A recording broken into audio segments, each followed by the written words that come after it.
क्या आपने कभी सोचा है कि समय हमेशा एक जैसा क्यों नहीं महसूस होता? कभी लगता है पलक झपकते ही गुजर गया, कभी एक एक सेकंड काटना मुश्किल हो जाता है। ये सिर्फ एहसास नहीं है, मुझे लगता है इसके पीछे गहरा विज्ञान और दर्शन छुपा है। निश्चित रूप से ये अनुभव हम सबका है। और हाँ, ये सिर्फ महसूस होने वाली बात नहीं है, इसके पीछे हमारे दिमाग की कार्यप्रणाली से लेकर ब्रह्मांड के मूलभूत नियम तक जुड़े हुए हैं। समय शायद उतना सीधा नहीं जितना हम सोचते हैं। तो आज हम समय के इसी माइंड बेंडिंग कॉन्सेप्ट की गहराई में उतरेंगे। हमारे पास कई दिलचस्प सोर्सेस हैं, कुछ न्यूरोसाइंस पर, कुछ फिजिक्स पर और हाँ, कुछ प्राचीन भारतीय दर्शन, खासकर अद्वैत वेदांता पर भी। हाँ, हमारा मिशन है इन सबको मिलाकर देखना कि समय के बारे में आज विज्ञान क्या कह रहा है और कैसे हजारों साल पहले के विचार वो आज भी रेलेवेंट लगते हैं। हाँ, ये देखना वाकई दिलचस्प होगा कि कैसे दो बिल्कुल अलग रास्ते, एक जो बाहरी दुनिया को यंत्रों से मापता है और दूसरा जो भीतर के अनुभव पर ध्यान केंद्रित करता है समय को लेकर, आश्चर्यजनक रूप से समान दिशाओं में इशारा कर रहे हैं। चलिए खोलते हैं समय के इन रहस्यों को विज्ञान और प्राचीन ज्ञान के नजरिए से। Okay, let's unpack this. शुरुआत करते हैं रोजमर्रा के अनुभवों से। जब हम खुश होते हैं या किसी काम में पूरी तरह खो जाते हैं, जैसे कोई शानदार फिल्म देख रहे हो या दोस्तों के साथ कोई गहरी बातचीत चल रही हो, तो वक्त जैसे पंख लगाकर उड़ जाता है ना। बिल्कुल। और इसके ठीक उलट, जब बोरियत हो रही हो, किसी जरूरी नतीजे का इंतजार कर रहे हो या मान लीजिए कोई मुश्किल फिजिकल एक्सरसाइज कर रहे हो, हाँ, जैसे प्लैंक कर रहे हो। हाँ बिल्कुल, तो ऐसा लगता है जैसे घड़ी की सुई अटक गई है। हर सेकंड एक घंटे जैसा लगता है। हमारे सोर्सेज भी यही तस्दीक करते हैं। एक लेख कहता है your brain can bend time और दूसरा बताता है the perception of time is slowed in response to exercise. मतलब कसरत करते समय हमें वक्त धीमा महसूस होता है। अजीब है, पर होता है। और ये सिर्फ हमारा वहम या दिमागी फितूर नहीं है। विज्ञान मानता है कि हमारा समय का अनुभव, जिसे व्यक्तिपरक समय या सब्जेक्टिव टाइम कहते हैं, वो लगातार बदलता रहता है। ये वस्तुनिष्ठ घड़ी के समय से अलग है। अच्छा। हाँ, एक बहुत ही रोचक थ्योरी है जो बताती है कि जैसे जैसे हमारी उम्र बढ़ती है, हमारे लिए समय की सब्जेक्टिव इकाई यानी महसूस होने वाला एक हिस्सा वो छोटा होता जाता है। एक मिनट, सब्जेक्टिव इकाई छोटी होती जाती है? इसका क्या मतलब हुआ, थोड़ा समझाएंगी? सरल शब्दों में कहें तो उम्र बढ़ने के साथ साथ हमें ऐसा महसूस होता है कि समय तेजी से भाग रहा है। एक source measuring the subjective passage of time इसे गणितीय रूप से समझाने की कोशिश करता है। वो एक मॉडल पेश करते हैं जिसके अनुसार आपकी सब्जेक्टिव टाइम यूनिट लगभग 1n जैसी होती है, जहां n आपकी जिए हुए सालों की संख्या है। अच्छा, तो मतलब जब हम 10 साल के थे तो एक साल हमारे जीवन का 1/10वां हिस्सा था, एक बड़ा चंक। और जब हम 50 के हो जाते हैं तो वही एक साल जीवन का सिर्फ 1/50वां हिस्सा रह जाता है। ओहो, इसलिए शायद बड़े बुजुर्ग हमेशा कहते हैं कि वक्त कहाँ गुजर गया पता ही नहीं चला। प्रिसाइजली, बिल्कुल। ये थ्योरी इसी पैटर्न को समझाने की कोशिश करती है। और ये थ्योरी ये भी अनुमान लगाती है कि जीवन के पहले साल में जब n 1 से भी कम होता है तो सब्जेक्टिव टाइम लगभग अनंत, इनफाइनाइट जैसा महसूस हो सकता है, हर पल नया और विस्तृत। कमाल है। और दिलचस्प बात, जीवन की कुछ बड़ी घटनाएं जैसे शादी या कोई बड़ा जीवन परिवर्तन हमारी टाइम परसेप्शन को और भी तेज कर सकते हैं। जैसे मानो एक और क्लॉक चालू हो गया हो जो समय की गति को गुणा कर रहा हो। वाह, ये तो कमाल की बात है। और ये सब हमारे दिमाग के अंदर ही हो रहा है? कोई केमिकल लोचा? काफी हद तक हाँ।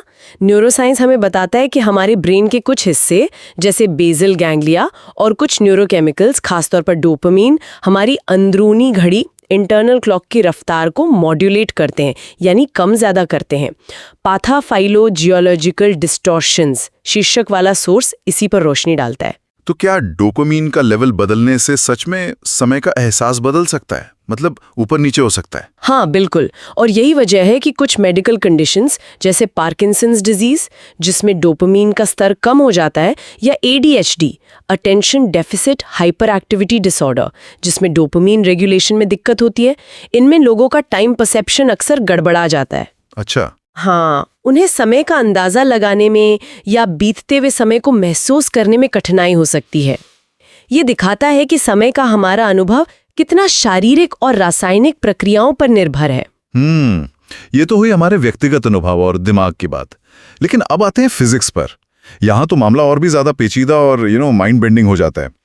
20वीं सदी की शुरुआत में आइंस्टाइन ने उन्होंने अपनी थ्योरी ऑफ रिलेटिविटी से समय की पूरी अवधारणा ही बदल दी। बिल्कुल। उन्होंने बताया कि समय कोई स्थिर बहती हुई नदी नहीं है जो सबके लिए एक समान गति से बहती हो। एकदम सही। आइंस्टाइन से पहले न्यूटन के भौतिकी के अनुसार समय को एब्सोल्यूट माना जाता था, यानी ब्रह्मांड में हर किसी के लिए हर जगह समय एक ही निश्चित गति से चलता है, जैसे कोई यूनिवर्सल क्लॉक टिक टिक कर रहा हो। हाँ। लेकिन आइंस्टाइन ने दिखाया कि ये सच नहीं है। समय रिलेटिव है, यानी सापेक्ष है। रिलेटिव मतलब ये किसके सापेक्ष है, किसके रिलेटिव? मतलब ये कि समय का बीतना इस बात पे निर्भर करता है कि आप कितनी तेजी से चल रहे हैं, आपकी वेलोसिटी, और आपके आसपास कितना गुरुत्वाकर्षण यानी ग्रेविटी है। अच्छा, उदाहरण के तौर पे समझाएं, कैसे? जरूर। मान लीजिए कोई व्यक्ति एक बहुत तेज रफ्तार वाले अंतरिक्ष यान में यात्रा कर रहा है जो प्रकाश की गति के करीब पहुंच रहा है, तो उसके लिए समय पृथ्वी पर मौजूद किसी व्यक्ति की तुलना में धीमा बीतेगा। धीमा बीतेगा? हाँ, इसे टाइम डायलेशन कहते हैं।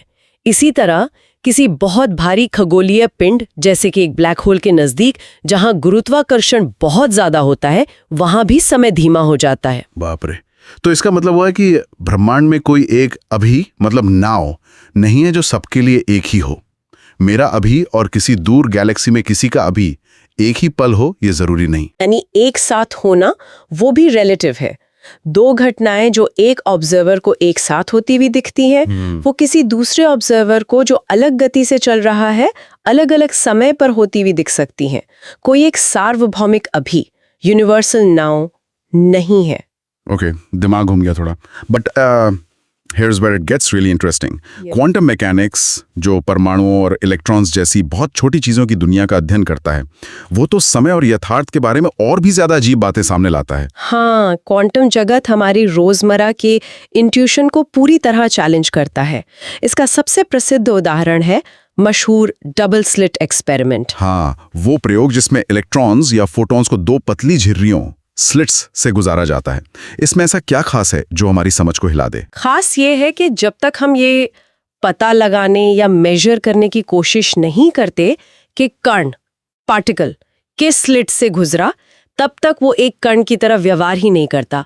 वो एक लहर वेव की तरह फैलता है और ऐसे व्यवहार करता है मानो दोनों स्लिट से एक साथ गुजर गया हो और पर्दे पर एक इंटरफेरेंस पैटर्न बनाता है। अच्छा।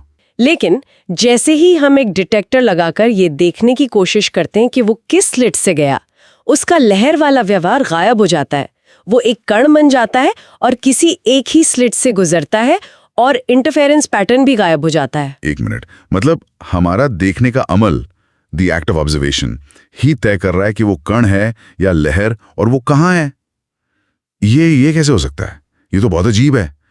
क्या वैज्ञानिक वाकई मानते हैं कि देखने भर से हकीकत बदल जाती है? देखिए, ये क्वांटम मैकेनिक्स की सबसे गूढ़ और बहस वाली बातों में से एक है।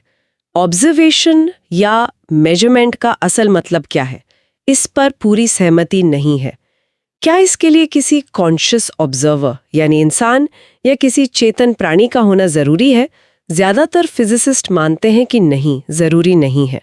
अच्छा, तो फिर कोई भी इंटरैक्शन जो कण की अवस्था के बारे में जानकारी निकाल ले, जैसे डिटेक्टर से टकराना, वो मेजरमेंट का काम कर सकता है और वेव फंक्शन को कोलैप्स कर देता है, मतलब लहर को कण बना देता है। लेकिन ये सवाल बना हुआ है कि कॉन्शियसनेस की इसमें क्या भूमिका है, और ये बहस विज्ञान और दर्शन के बीच की सीमा रेखा पर होती है।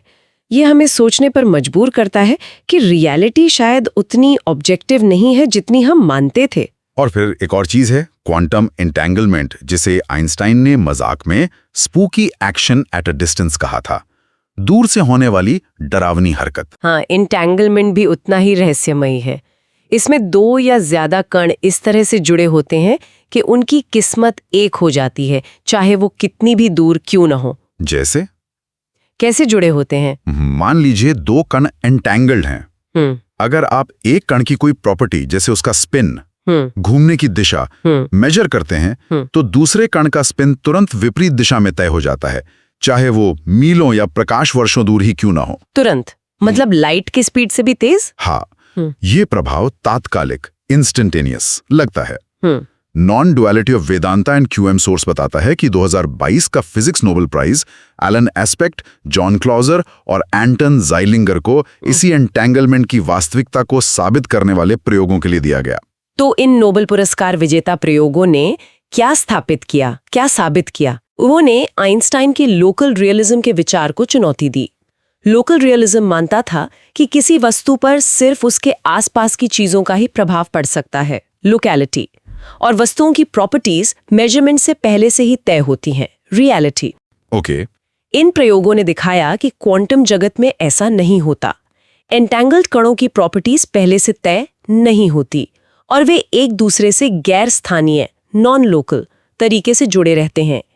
यहाँ जो बात ध्यान खींचती है वो ये है कि रियलिटी शायद उतनी ठोस और पूर्व निर्धारित नहीं है जैसी दिखती है। ये अवलोकन और संदर्भ पर निर्भर करती है।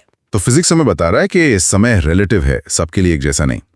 और क्वांटम मैकेनिक्स इशारा कर रहा है कि रियलिटी ऑब्जर्वेशन पे निर्भर कर सकती है और चीजें रहस्यमयी तरीकों से जुड़ी हुई हैं। ये सब सुनकर क्या आपको किसी और विचारधारा या दर्शन की याद आती? बिल्कुल।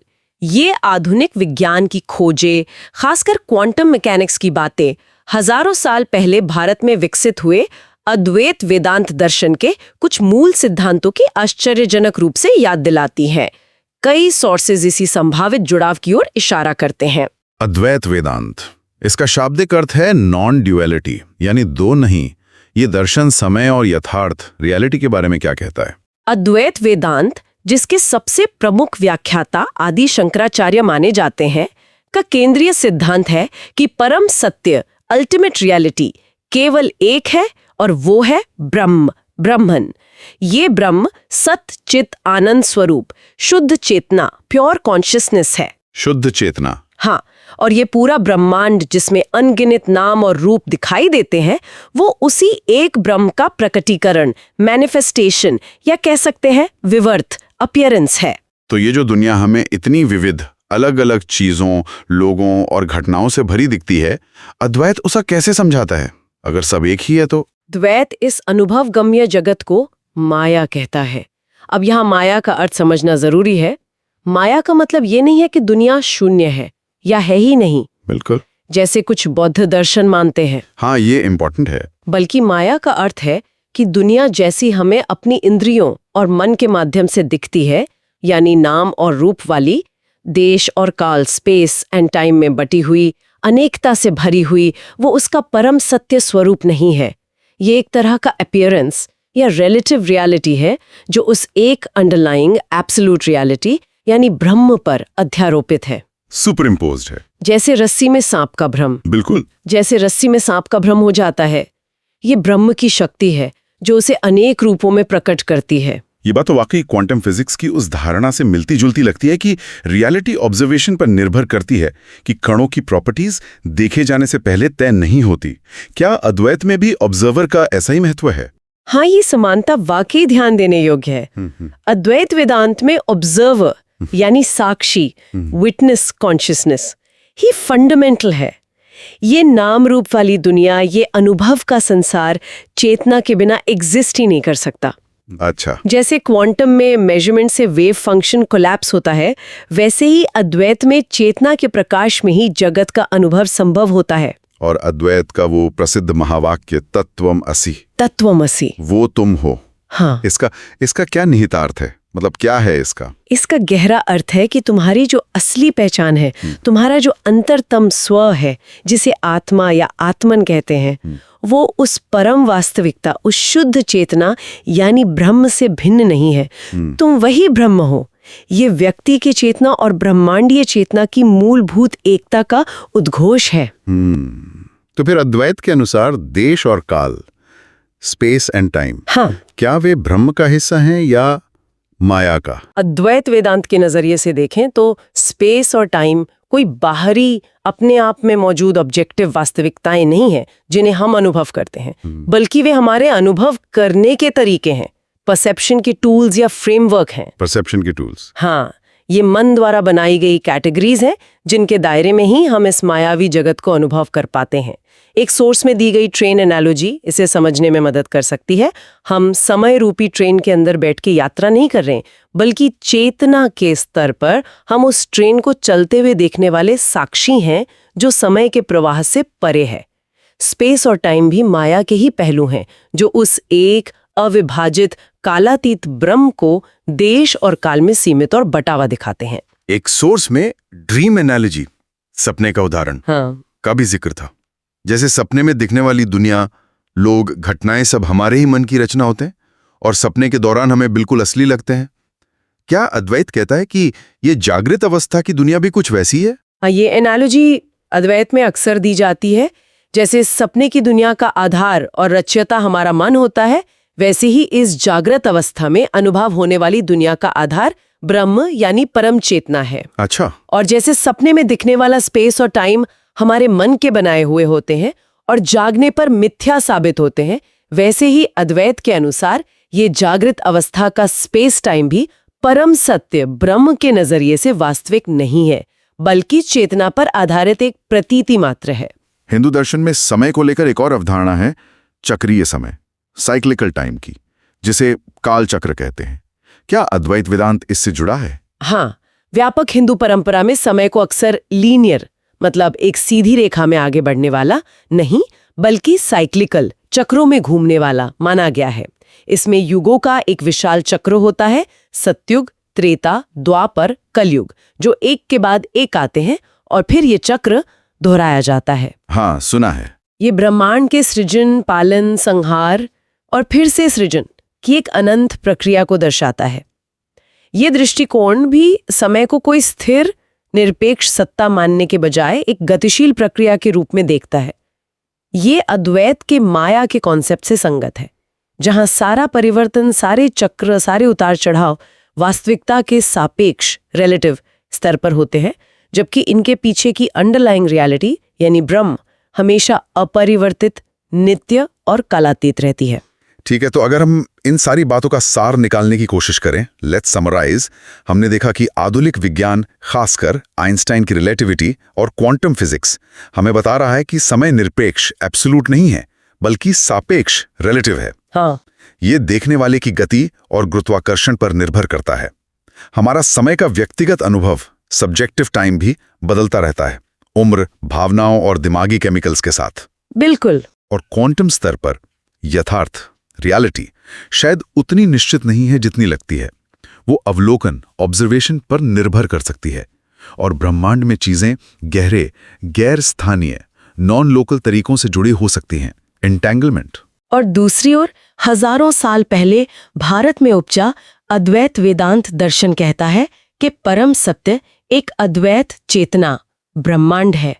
ये दुनिया जिसे हम अपनी इंद्रियों से अनुभव करते हैं वो माया है, उस एक चेतना पर आधारित एक प्रतीति, अपीयरेंस, जो जैसी दिखती है वैसी परमार्थता है नहीं। सही। इस दर्शन में ऑब्जर्वर यानी साक्षी चेतना केंद्रीय भूमिका निभाती है। देश और काल, स्पेस एंड टाइम भी चेतना के सापेक्ष है, परम सत्य नहीं। So what does this all mean? ये कन्वर्जेंस, ये समानताएं विज्ञान और प्राचीन दर्शन के बीच वाकई हैरान करने वाली हैं। बिल्कुल। यहाँ सबसे दिलचस्प बात यह है कि कैसे प्राचीन ऋषियों की गहरी आत्मिक अनुभूतियां और अंतर्दृष्टि, इनसाइट्स गेन थ्रू इंट्रोस्पेक्शन, आज के वैज्ञानिकों द्वारा अत्याधुनिक उपकरणों से किए जा रहे प्रयोगों और उनके सामने आ रहे गूढ़ सवालों से इतनी मिलती जुलती प्रतीत होती हैं। हाँ, ये कमाल है। ये मिलन इसलिए चौंकाता है क्योंकि ये इस संभावना की ओर इशारा करता है कि हजारों साल का आत्मचिंतन और आधुनिक विज्ञान की बाहरी खोज दोनों शायद अलग अलग भाषा और तरीकों से एक ही मूलभूत सच्चाई की ओर संकेत कर रहे हैं कि चेतना, कॉन्शियसनेस शायद ब्रह्मांड के ताने बाने का एक आधारभूत और अटूट हिस्सा है, न कि सिर्फ जैविक दिमाग का एक उत्पाद। और ये कि समय और यथार्थ, रियलिटी, शायद उतने सीधे, सरल, ठोस और वस्तुनिष्ठ, ऑब्जेक्टिव नहीं है जितना हम आमतौर पर अपनी रोजमर्रा की जिंदगी में मान लेते हैं। वे शायद हमारे देखने के तरीके, हमारे मापने के उपकरणों और शायद हमारी चेतना से ही कहीं ज्यादा गहरे स्तर पर जुड़े हुए हैं। निश्चित तौर पर ये हमें अपने अस्तित्व, यथार्थ की प्रकृति और ब्रह्मांड के साथ हमारे संबंध के बारे में नए सिरे से सोचने का एक नजरिया देता है। बिल्कुल, और शायद यही आज की इस गहरी खोज का सबसे बड़ा टेक अवे है। अब जाते जाते एक विचार सबके लिए छोड़ जाते हैं। सोचने वाली बात यह है कि अगर समय और रियलिटी वाकई हमारे देखने या अनुभव करने के तरीके से हमारी चेतना से इतने गहरे जुड़े हैं, तो क्या इसका यह मतलब निकाला जा सकता है कि हम अपनी रियलिटी को शेप करने में, उसे बनाने या प्रभावित करने में कोई सक्रिय भूमिका निभाते हैं? क्या हमारे विश्वास, हमारी अपेक्षाएं, हमारा ध्यान उस यथार्थ को बदल सकते हैं जिसे हम अनुभव करते हैं? इस पर सोचिएगा जरूर। ये एक गहरा प्रश्न है जिसके जवाब शायद भविष्य में विज्ञान और दर्शन दोनों मिलकर खोजेंगे, या शायद ये हमेशा एक रहस्य बना रहेगा। तो ये थी हमारी आज की गहरी पड़ताल समय के रहस्यों में। उम्मीद है इसमें कुछ नया और सोचने लायक मिला होगा, कुछ आहा मोमेंट्स आए होंगे।